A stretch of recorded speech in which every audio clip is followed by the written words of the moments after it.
Hi guys, it's Mike from Inside the Magic, and I wanted to talk honestly about Guardians of the Galaxy Mission Breakout. I got to spend a couple days with the attraction at the media event preview, the grand opening ceremony, and we had all day Thursday and about half the day today, Friday, to experience the ride. And I just wanted to give you my candid thoughts after writing and going on it a number of times. I'll go into that a little bit later. But first, I want to give you a little bit of background. Obviously I grew up on Disney parks. I care deeply about the world of theme parks and the future of theme parks and the development of the technology and where we go from here and how things are improving. The second thing I want to say is that the Twilight Zone Tower of Terror in Walt Disney World, the original, is probably my favorite theme park attraction of the modern era, like say post 1985 or so, and then almost certainly in my top 5 of all time. I love it. The first time I ever went on it as a teenager, I was visiting Florida, and I just went on that ride over and over again that day on my visit to the park. I think I was with my grandparents, and they just kind of like went off and did their own thing, and I just wanted to do Tower of Terror over and over again. And I remember when California Adventure opened out here in LA where I live, and I remember asking cast members here if they thought the Tower of Terror would come and open, a second location here at Disney California Adventure. And I remember them being doubtful when the park first opened up, and then a couple years later started hearing rumors that it was going to open, and then of course it did. And I was a little disappointed when the ride first opened here. I thought it was kind of a lackluster version of the Walt Disney World attraction. There were things that were different that were kind of like head scratchers to me. I won't go into details about what didn't quite stack up to the Florida version here in California, but suffice it to say that I vastly prefer the Walt Disney World version. I know not everyone in California can always afford to go to Walt Disney World on a whim. It's expensive to fly. It's expensive to visit the parks down there, as it is here. But if you do have the chance, if you can save up enough money, I definitely recommend going and checking out the original Twilight Zone Tower of Terror, which is still in operation at Walt Disney World, at Disney's Hollywood Studios. It's still fantastic. It's still a great ride. And now here in California, at California Adventure, it's gone. And it's one of the most controversial moves that Disney has made in the theme park world in recent memory. I haven't seen people this upset about something, certainly since I've been working for Inside the Magic. And it's totally understandable. Tower of Terror was a really innovative ride, the original, and then this was our version here in California. Took a lot of what made the original very special and incorporated it into the port that they made here. So it's understandable that people would be upset that it's gone now. I totally get that. But moving on from that, accepting that it's gone, and looking at what we have now that replaced it, Guardians of the Galaxy Mission Breakout, which, like I said, I just spent 2 days spending time with the ride and getting to explore the nooks and crannies. And I've been on the ride a total of 17 times now in 2 days. One span of that was just going on it repeatedly over and over again for 10 times in a row without getting off. off. So I've seen all the variations. As you probably know, there are 6 different ride paths or songs that play from the Guardians movies, and then different stories that you see that tie into those songs, play along with the music. And my first thought when I went on the attraction on Thursday morning was that the ride queue, the line before you actually get on the ride, was amazing. I was blown away by all the detail, the Easter eggs from the Marvel Universe that got stacked in there, crammed in there. There's just so much to look at in that queue. Once you get in the building, you're going to be entertained. So you're basically in the attraction, on the attraction, once you enter through the front doors of the Collector's Fortress, what they're calling now. And yes, Tower of Terror was like that too. That was a gorgeous lobby, a lot of detail. This is just as good, if not better, as far as the queue goes. And I would say better because there's also one incredibly impressive audio animatronic character, Rocket Raccoon, who pops up in the pre-show in the collector's office.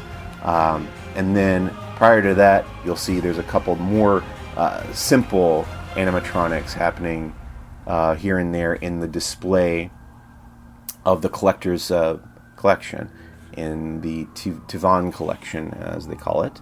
And then my first response to actually going on the ride on Thursday morning was that it was really fun.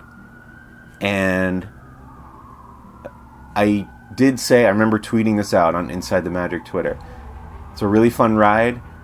It kind of gets upstaged by the queue, which is amazing.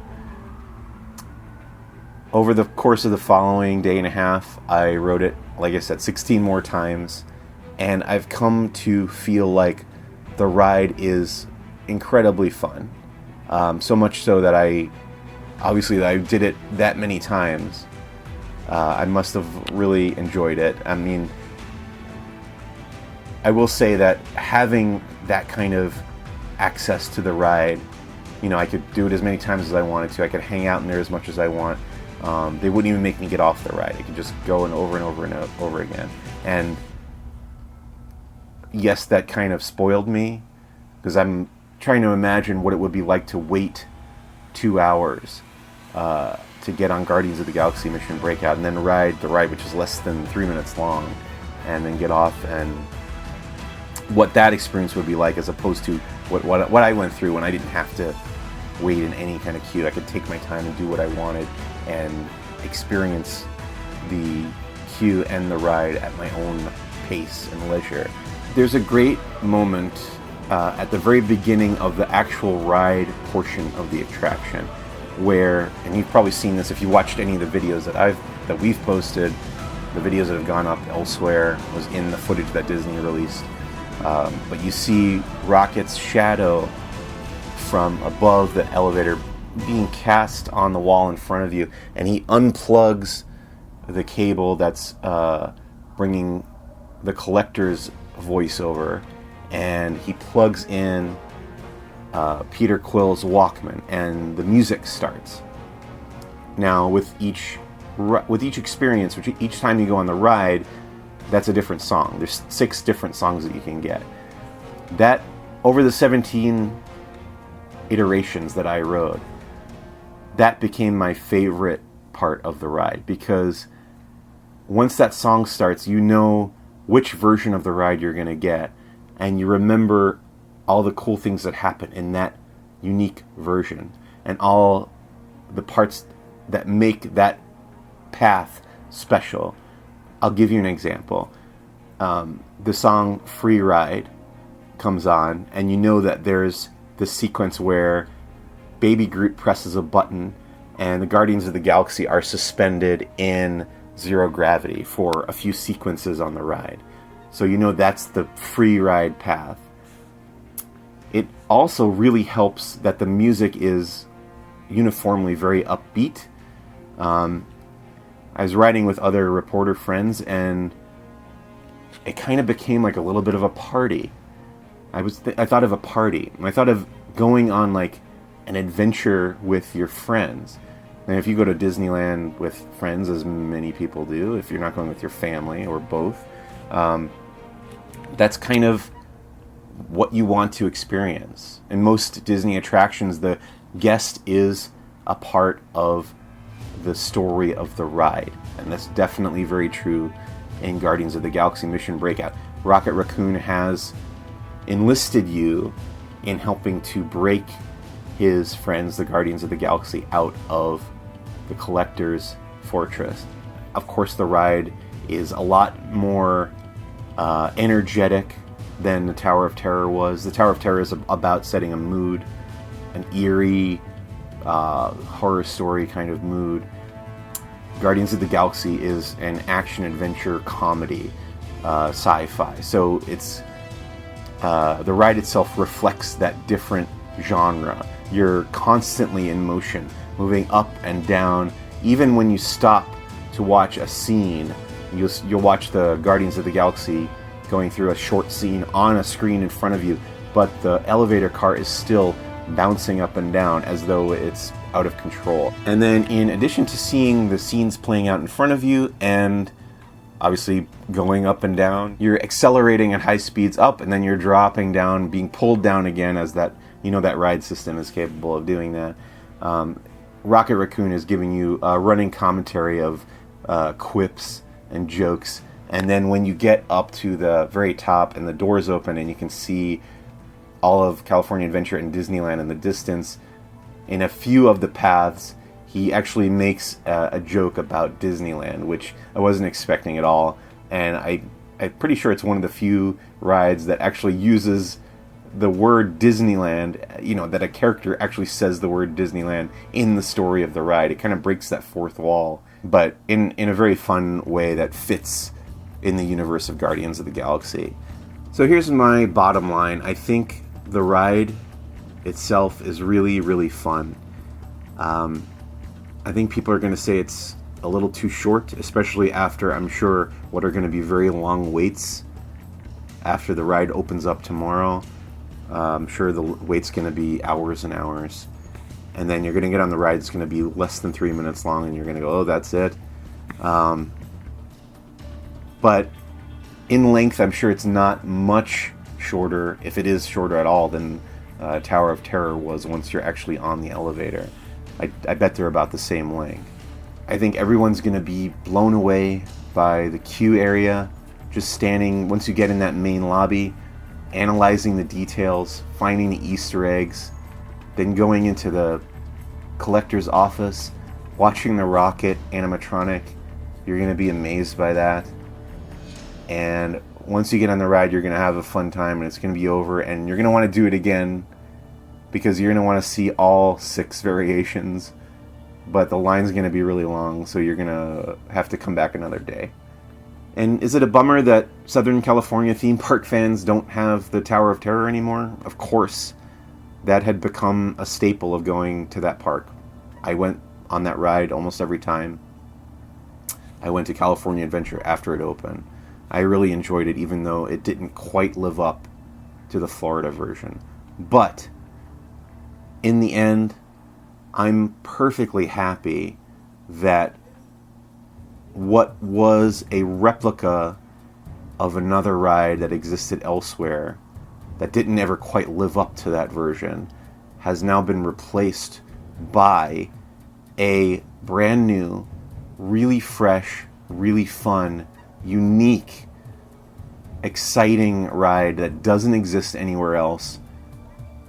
Here in Southern California, we are the only American Disney theme park that has any kind of ride based on a Marvel property, and that's pretty amazing and exciting, and it makes me really excited for the future of California Adventure, for the Marvel editions that are almost basically officially announced at this point, because they referred to it at the opening ceremony that there's going to be more Marvel stuff coming. I'm sure we're going to hear much more about that at the D23 Expo in July. And it makes me even more excited for Star Wars, which is coming to Disneyland in 2 years, because I've seen what Disney is capable of nowadays. I was really, really impressed and really, really excited for the future of Disneyland. And I think Marvel and Guardians of the Galaxy are a big part of that. And I hope you guys really enjoy the ride as well. When you get a chance to go on it, it opens tomorrow. There's people on it right now, actually, at the ticketed guest opening night party. But opens tomorrow morning. If you have a chance, definitely check it out. This is Mike from Inside the Magic. Just wanted to give you my thoughts on Guardians of the Galaxy after experiencing it for a couple days. Thanks so much for watching. We'll see you next time.